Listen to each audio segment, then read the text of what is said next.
নমস্কাৰ আপোনাক স্বাগতম আপুনি চাই আছে মিড ডে 18 মই জয়ন্ত মাধৱ গোস্বামী আজি অসম বিধানসভাৰ বাজেট অধিৱেশনৰ অন্তিমটো দিন সদনত মুখ্যমন্ত্ৰী ডক্টৰ হিমন্ত বিশ্ব শৰ্মাৰ ভাষণ মিজোৰামৰ সীমা বিবাদক লৈ মুখ্যমন্ত্ৰীৰ বিবৃতি সীমান্তৰ সংঘাতৰ বিষয়ক লৈ এইচচিৰ পৰা পিআইএল দাখিল অৰুণাচল মেঘালয় নাগালেণ্ডৰ সীমাক লৈ বিবৃতি মুখ্যমন্ত্ৰীৰ মেঘালয় সীমাৰ 12টা পইণ্টত সংঘাত আছে সীমা সমস্যাক লৈ 5খন কমিটি গঠন কৰা হৈছে আজি পাৰিত হ'ব দ্য আসাম কেটল প্ৰিজাৰ্ভেশ্যন বিল 2021 বিধানসভাত বিধেয়কখনৰ দফাই দফাই আলোচনাৰ পিছত পাৰিত হ'ব বিধেয়কখন বিধেয়কক লৈ বিৰোধী আনিব 7টা পুনৰ জনাইছো বিধেয়কক লৈ বিৰোধী আনিব 75টা সংশোধনী প্ৰস্তাৱ ইয়াৰ উপৰিও আজি সদনত পাৰিত হ'ব 8খনকৈ বিধেয়ক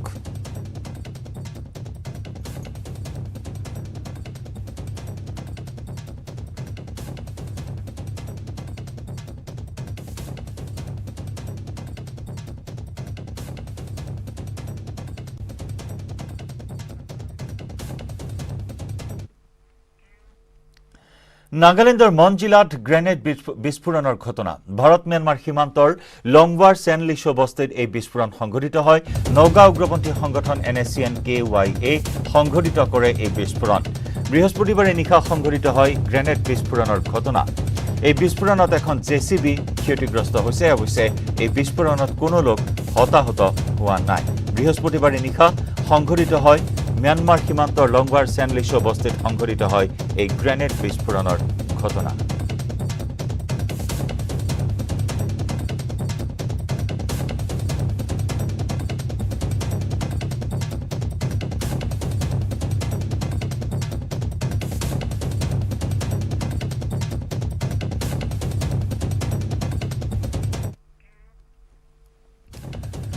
যোৰহাটৰ পিতৃ মাতৃহাৰা কণমানি পাপুলিহতৰ এতিয়া পৰিৱেশে সলনি হৈছে কিন্তু তাৰ পূৰ্বে এই মুহূৰ্তত আমি জনাও আন এক খবৰ তাজ বিমানতাত সংবাদ মাধ্যমক সম্বোধন কৰি থকাৰ সময়তে পিতৃক সাৱটিত ধৰি আবেগিক হৈ উঠিল লাভলিনা বৰগোহাঁই অলিম্পিকৰ প্ৰতিটো ৰাউণ্ডেই মোৰ বাবে স্মৰণীয় পেৰিছ অলিম্পিকত গোল্ডৰ মেডেল লাভ কৰাৰ বাবে চেষ্টা কৰিম গোল্ড মেডেলৰ বাবে মই এতিয়াৰে পৰা প্ৰস্তুতি চলাম সংবাদ মাধ্যমৰ আগত এই মন্তব্য কৰে লাভলিনা বৰগোহাঁই পিতৃক সাৱটিত ধৰি এনেদৰে আবেগিক হৈ উঠিল লাভলিনা বৰগোহাঁই আমি দৃশ্য দেখুৱাইছো এয়া সংবাদ মাধ্যমক সম্বোধন কৰাৰ সময়তে এনেদৰে পিতৃক সাৱটি ধৰি আবেগিক হৈ উঠিল লাভলিনা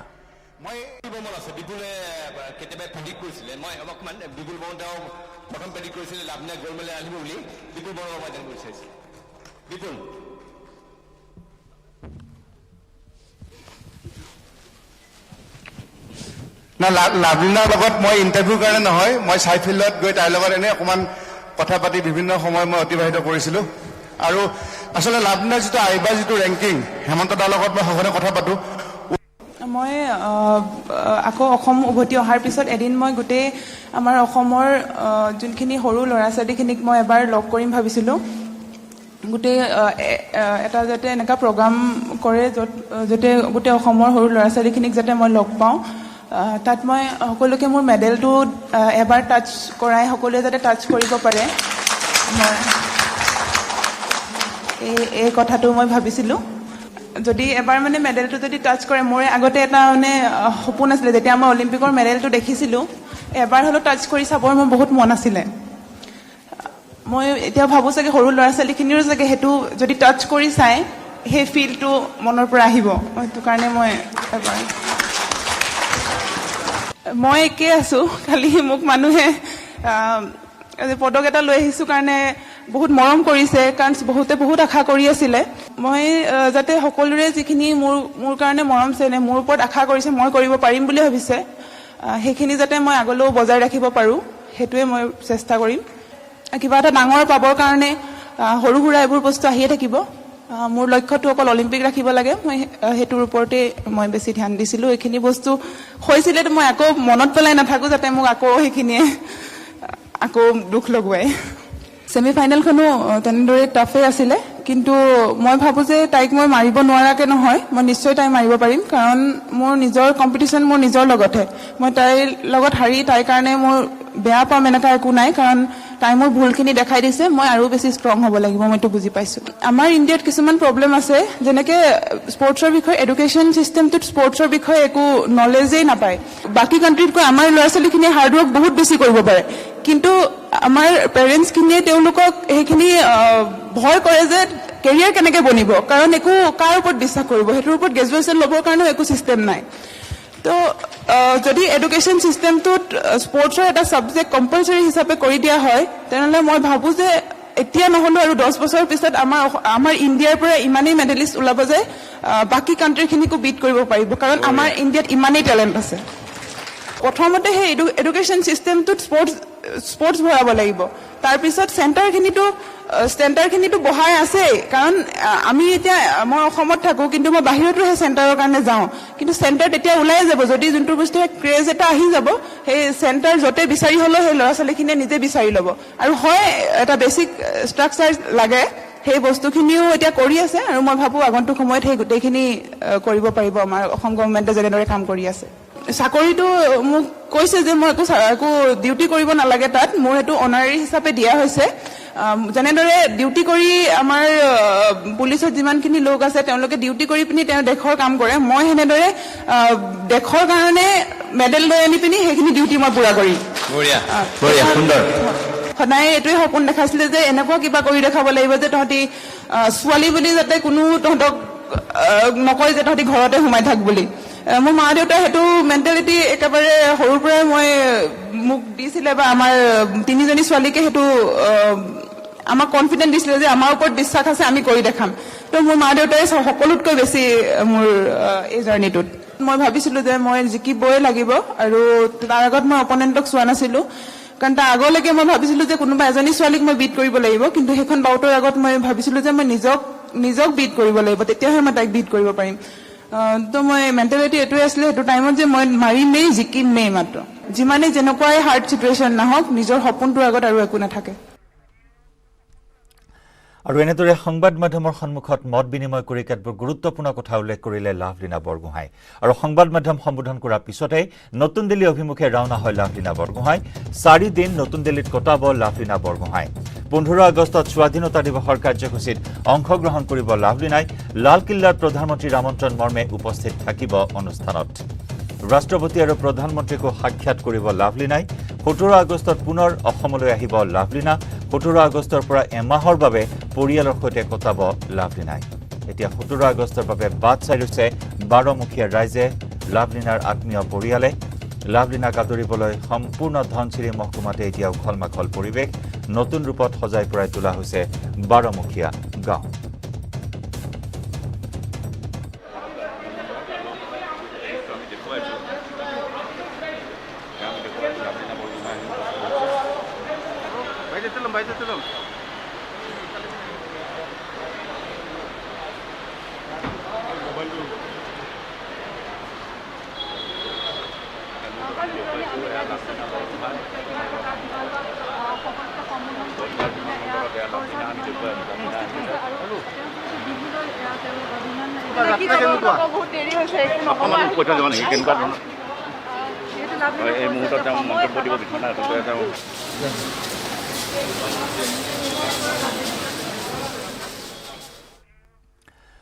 আৰু এইবাৰ আহিছোঁ যোৰহাটৰ খবৰলৈ। যোৰহাটৰ পিতৃ মাতৃহাৰা কণমানি পাপুলিহঁতৰ কাহিনীয়ে উন্মোচিত কৰিছে চৰকাৰী আঁচনিসমূহৰ আন এক ক'লা অধ্যায়। এই মুহূৰ্তত আমি জনাওঁ, যোৰহাটৰ পিতৃ মাতৃহাৰা কণমানি পাপুলিহঁতৰ কাহিনীয়ে উন্মোচিত কৰিছে চৰকাৰী আঁচনিসমূহৰ আন এক ক'লা অধ্যায়। তৃণমূল পৰ্যায়ত থকা কিছু বেমেজালিৰ বাবেই চৰকাৰৰ বহু অভিলাষী আঁচনিৰ সুবিধাসমূহ লাভ কৰাৰ পৰা বঞ্চিত হয় দৰিদ্ৰ পৰিয়ালসমূহ। যোৰহাটৰ কণমানিকেইটাৰ জৰাজীৰ্ণ ঘৰটোত বৰষুণ দিলে এতিয়াও ঘৰৰ ভিতৰখন পানীৰে উপচি পৰে। পিতৃ মাতৃ জীয়াই থকা দিনৰে পৰা এটা চৰকাৰী ঘৰৰ বাবে আবেদন কৰি তেওঁলোকে সুফল নাপালে।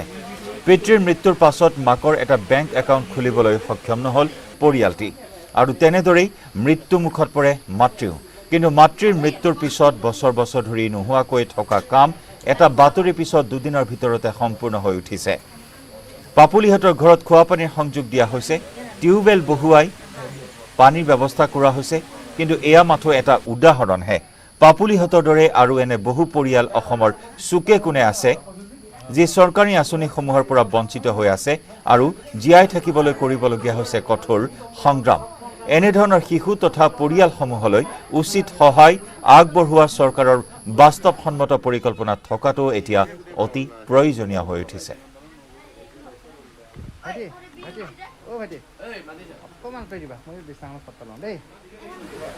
পানী দেউতা থকা পাই পৰে দেউতা থকা পাই পৰে এতিয়াও পানী পৰি আছে বিশ্বনাথ পৰে এতিয়াও পৰি আছে বৰষুণ টিংটিঙা বৰষুণ দিলেই পৰে কৰিছিলে কিন্তু কৈছে যেতিয়াও মাহঁতৰ পাছবুক নাছিলে আৰু ডকুমেণ্টছ নাই সেইকাৰণে ঘৰটো দিগদাৰ হ'ল ঘৰটোৰ পৰা দিগদাৰ হ'ল আৰু আমাৰ যোনজনী মেম্বাৰণী সেইজনীও ইমান মনোযোগ নিদিলে আবেদন কৰিছিলে চবেই কৈছিলে আমাৰ মা পাছবুকটো খুলিবলৈ কৈছিলে কিন্তু আমাৰ মা অসুখ হ'ল পাছবুকটো খুলিব নোৱাৰিলে বেলেগ কোনোবাই খুলিম বুলি আহিছিলে তাৰপিছত ক'লে কোনোবাই মই খুলি দিম এনেকুৱাকৈ সেই কৰি দিম বুলি গাত পাতি ল'লে আৰু যোনজন মানে খুলিম বুলি কৈছিলে সেইজন মানুহ ইমান ধান্দা নিদিলে আৰু বেলেগে খুলি দিম বুলি ক'লে সিমানে ধান্দা নিদিলে সেইকাৰণে নুখুলিলে মায়ে যেতিয়া অসুখটো নোহোৱা আগতে মা পথাৰলৈ যায় আৰু তাৰপিছত মানুহৰ ঘৰত ভঁৰাল চাউল মোচাইগৈ আৰু সেইবোৰ কাম চাম কৰি আমাক খুৱাইহি মাৰ লগত ময়ো গৈছিলোঁ পইচা মা আজি বৰষুণ দি আছে গতিকে মই দেখুৱাবলৈ চেষ্টা কৰিম যে কেনেকুৱা অৱস্থা ঘৰখনত আজি তাৰিখতো যে বৰষুণৰ বাবে আমি দেখুৱাইছোঁ যে বিভিন্ন ঠাইত পানী পৰে পানীৰ বাবে এনেধৰণে তেওঁলোকে গামলা পাতি থ'ব লগা হৈছে আমি ভাবোঁ এনেধৰণৰ পাপুলি অসমৰ চুকে কোণে হাজাৰ বিজাৰ আছে যি চৰকাৰৰ যি প্ৰকৃত আঁচনি সেই আঁচনিসমূহৰ লাভ কৰাৰ পৰা কিন্তু বঞ্চিত হৈ আহিছে একাংশ স্থানীয় যুৱক আছিলে এটা NGOৰ তেওঁলোকে বহু চেষ্টা কৰিছিলে কিন্তু বেংক একাউণ্ট খুলিব নোৱাৰিলে মাতৃৰ বাবে অলপ ক'ব নেকি এই কাহিনীটো হয় আজিৰ পৰা প্ৰায় এবছৰমানৰ আগতে আমাৰ জগত বৰা আৰু এজন মানুহলৈ আমি মাকৰ ওচৰলৈ আহিছিলোঁ আচলতে আমি এইবিলাক কাম কৰি থাকোঁ বিভিন্ন মানুহ আমি দেখোঁ যে যিখিনি দুখীয়া মানুহ এনেকুৱা যিখিনি মানুহ এই মানুহখিনি কি হয় সজাগতাৰ অভাৱ বা তেওঁলোকে নাজানে ক'ত কি কৰিব লাগিব বহুত ডকুমেণ্টছ তেওঁলোকৰ নাথাকে আৰু সেইকাৰণে পঞ্চায়তৰ যিসকল প্ৰতিনিধি তেওঁলোকে সেইটো এটা অজুহাত লয় যে তেওঁলোকৰ বেংক একাউণ্ট নাই পেন কাৰ্ড নাই সেইটো কাৰণে কি কৰে তেওঁলোকে আঁচনিবিলাক এইবিলাক মানুহক নিদিয়ে ইয়াতকৈ অলপ ভাল অৱস্থাপন্ন মানুহেও কিন্তু এই ঘৰ আদি পাইছে আমি দেখিছোঁ আমাৰ চকুৰ আগত এইবিলাক হৈ আছে আমি যেতিয়া এই মানুহবিলাকৰ ঘৰলৈ আহোঁ আমাক মানুহগৰাকী ঘৰলৈ আহিছিলোঁ তেতিয়া তেখেতে পৰা আমি কিছুমান কাগজ পত্ৰ ল'লোঁ লৈ আমি এগৰাকী মানুহক দিলোঁ দি তেখেতৰ সৈতে মই কথা পাতি দিলোঁ যে পেন কাৰ্ড দি মানুহগৰাকীয়ে খুলি দিব গতিকে মই যিটো 500 টকা হয় সেইটো ময়ে দিম সকলো কৰি দিয়া পাছতো কিন্তু তেওঁলোকে এই কামখিনি কৰি নিদিলে গতিকে আমি এটাই চৰকাৰক এটা কথা ক'ম যে আমাৰ যিসকল পঞ্চায়ত প্ৰতিনিধি তেওঁলোকক আপোনালোকে ট্ৰেইনিং দিয়ক তেওঁলোকক শিকাওক যে এই দুখীয়া মানুহখিনিক কেনেদৰে সেৱা কৰিব লাগে আজি মাক ঢুকাইছে আপোনালোকে নিউজ কৰিছে আজি মানুহ সকলো আহিছে চৰকাৰী বিষয়াসকল আহিছে আহিছে তেওঁলোকৰ ভাল দিন আহিছে কিন্তু এই অৱস্থাটো কিয় হ'বলৈ পালে ইমান চৰকাৰী আঁচনি আছে তাৰ আগতে এনেকুৱা অৱস্থা নোহোৱাৰ আগতে প্ৰতিনিধিসকলে এইবিলাক চৰকাৰী আঁচনি দিব লাগে মাক জীয়াই থকাহেঁতেন এই কণমানিকেইটা এনেধৰণে পানী পৰা ঘৰ জৰাজীৰ্ণ ঘৰ এনেকুৱা অৱস্থাতে তেওঁলোকে থাকিব লগা হ'লহেঁতেন এনেকৈ আছে বহুত অকল পাপুলিহঁতে নহয় পাপুলিহঁতৰ নিচিনা বহুত পৰিয়াল এতিয়াও আছে জনপ্ৰতিনিধিৰ দুৰ্বলতাৰ কাৰণেই আজি এনেকুৱা পৰিয়াল আজি বহুত আছে আমাৰ এই 71 গাঁও পঞ্চায়তত আপোনাক দেখুৱাবলৈ হ'লে বহুত পৰিয়াল ওলাই পৰিব তেনেকুৱা শিশু আছে তেনেকুৱা বিকলাংগ পৰিয়াল আছে যিখিনি আমি আগতেও নিউজ সম্প্ৰচাৰ কৰিছিলোঁ 19 চনত আমি সুৰেশ বৰাও আছিলে মই ধন্যবাদ জনাইছোঁ আৰু এনেধৰণৰ দৃশ্যই আমি ইয়াতে আহি দেখিবলৈ পাইছোঁ যে পাপুলিহঁত মাত্ৰ কেৱল এক উদাহৰণহে গতিকে আমিও আহ্বান জনাম চৰকাৰক যে এনে কোনো ব্যৱস্থা গ্ৰহণ কৰা হওক য'ত নেকি অসমৰ চুকে কোণে থকা হাজাৰ হাজাৰ পাপুলিহঁতৰ দৰে পৰিয়াল উপকৃত হয় কোনো পাপুলিয়ে যাতে বিদ্যালয় শিক্ষা এৰিব লগা নহয় আৰু তেওঁলোকৰ যাতে ভৱিষ্যত সুৰক্ষিত হয় যোৰহাটৰ পৰা গৌতম বৰা নিউজ 18 আৰু মিড ডে 18ৰ পৰৱৰ্তী অংশলৈ যোৱাৰ পূৰ্বে লৈছোঁ এটি বাণিজ্যিক বিৰতি चल शुरू हो जा माय टर्न कर दे सब कुछ ऑन ट्रैक स्ट्रांग है माय टर्न फ्लेक्सिबल है माय टर्न बड़ा समझदार নিৰ্মাণৰ মানদণ্ড কমতাপুৰক লৈ KLUৰ অধ্যক্ষ জীৱন সিংহৰ এক ভিডিঅ' বাৰ্তা দেশৰ ৭৫ সংখ্যক স্বাধীনতা দিৱসৰ প্ৰাক্ষণত কমতাপুৰ লিবাৰেশ্যন অৰ্গেনাইজেশ্যন চমুকৈ কেএলউৰ অধ্যক্ষই কমতাপুৰ আৰু কোচ ৰাজবংশী জনগোষ্ঠীৰ সন্দৰ্ভত এক গুৰুত্বপূৰ্ণ মন্তব্য প্ৰদান কৰিছে। কোচ ৰাজবংশী জনগোষ্ঠী আজি নিজ ভূমি তথা স্বগৃহতেই গৃহহীন অধিকাৰবিহীন হৈ পৰিছে বুলি উল্লেখ কৰে ভিডিঅ' বাৰ্তাটিত। কেএলউৰ অধ্যক্ষগৰাকীয়ে তাৰ বাবে মাৰ্জাৰ চুক্তিক দোষাৰোপ কৰে।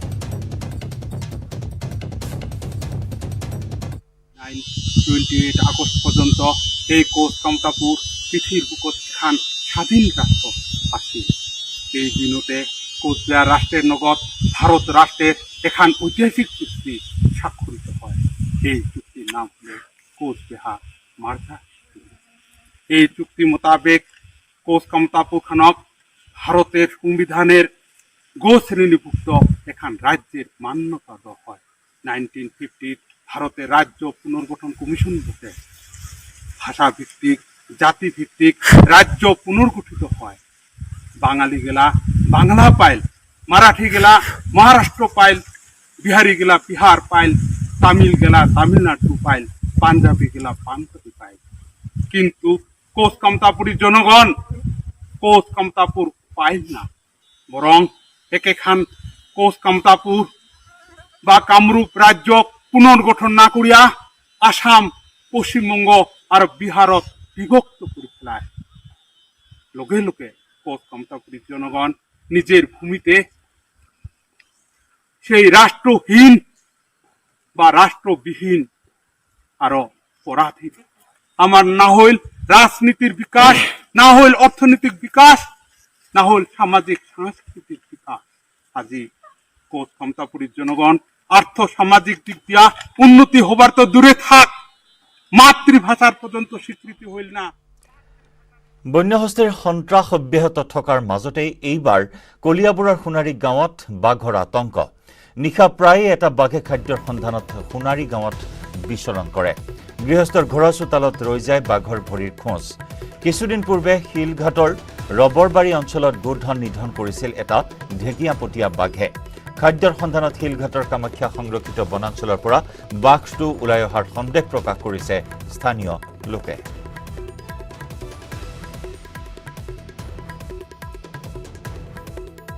বাঘৰ খোজকেইটা দেখি পেলাই আমি অলপ আতংকিত, কাৰণ যিহেতু আমাৰ তেনেকুৱা এতিয়া গৰু চৰু আছে, ইয়াত ছাগলীও আছে, সেইবিলাক মানে কিবা কাৰণত যদি অপকাৰ কৰে আমাৰ ক্ষতি, ডাঙৰ ক্ষতি হয়।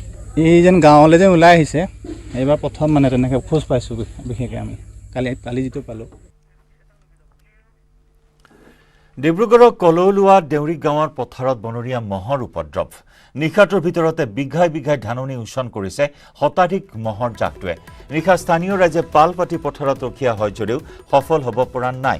বন বিভাগক খবৰ দিয়াত বন বিভাগে গাঁৱৰ ৰাইজৰ মাজত কেইটামান ফটকা দিয়ে দায়িত্ব সামৰিলে। অৱশেষত গাঁও বাহিনীয়ে বনৰীয়া মহ খেদিবৰ বাবে সৌৰচালিত বিদ্যুতৰ তাঁৰ পথাৰত স্থাপন কৰাৰ ব্যৱস্থা কৰিছে। আগবঢ়াইছো আমাৰ সাংবাদিক ঋষেশ্বৰ বৰুৱাৰ ৰিপৰ্ট। হয়, ভয়াৱহ খৰাং পৰিস্থিতিৰ মাজতে বনৰীয়া মহে উপদ্ৰৱ চলাইছে ডিব্ৰুগড় জিলাৰ খোৱাং কলৌলোৱা দেউৰীগাঁও পথাৰত, আৰু এক প্ৰকাৰ হাহাকাৰ অৱস্থাৰ সৃষ্টি হৈছে, যিহেতু কেইবাটাও বনৰীয়া মহে দিনে নিশাই উপদ্ৰৱ চলাই আছে এই গাঁওখনৰ পথাৰত। মই পোনে পোনে সেই গাঁওখনৰ কৃষকসকলৰ সৈতে কথা পাতিবলৈ চেষ্টা কৰিম। প্ৰথমে আপোনাৰ ওচৰলৈ আহিছোঁ, কেতিয়াৰ পৰা বনৰীয়া মহে উপদ্ৰৱ চলাইছে আৰু কিমান এতিয়ালৈকে খাই তহিলং কৰিছে? ধন্যবাদ আপোনালোকৰ চেনেলত প্ৰথমবাৰৰ কাৰণে দেউৰীগাঁও আজি বনৰীয়া মহৰ উৎপাতৰ কথা আজি সংবাদ মাধ্যমত প্ৰচাৰ কৰাৰ কাৰণে আপোনালোকক ধন্যবাদ জ্ঞাপন কৰিছোঁ। ক'বলৈ গ'লে এই বনৰীয়া মহৰ উৎপাত বহু বছৰৰে পৰাই হৈ আছে। প্ৰায় 100-150 মহে এই কৃষকৰ কৃষিভূমি নষ্ট কৰি আছে। আৰু বন বিভাগে কিবা ব্যৱস্থা লৈছে? নাই, এই ক্ষেত্ৰত বন বিভাগ একেবাৰে নিষ্ক্ৰিয়, আৰু ইয়াত বন বিভাগৰ মানুহটো আমি একেবাৰে দেখাই নাই। তেওঁলোকে আমি জনালে মানেও তেওঁলোকে যাম বুলি কয় আৰু নাহে। কিন্তু যোৱাকালি আহিছিলে যদিও তেওঁলোকে এনেকুৱা ধৰণৰ কৰিলে। তেওঁলোকে মাত্ৰ মহ খেদিবৰ কাৰণে কেইটামান এই বোম ফাটকা দি পিনে তেওঁলোকে দায়িত্ব সামৰিলে। মোৰ আছিলে 7 বিঘামান, আৰু তেনেকৈ আমাৰ গাঁৱৰ মানুহ এই মূৰৰ পৰা হিমূৰলৈ গোটেই খাই মানে মহে উৎপাত মানে তহিলং কৰি দিছে। আৰু ইয়াৰ সৈতে সময় হ'ল মিড-ডে 18ৰ পৰা বিদায় লোৱাৰ। নমস্কাৰ। चल शुरू हो जा माय टर्न कर दे सब कुछ ऑन ट्रैक।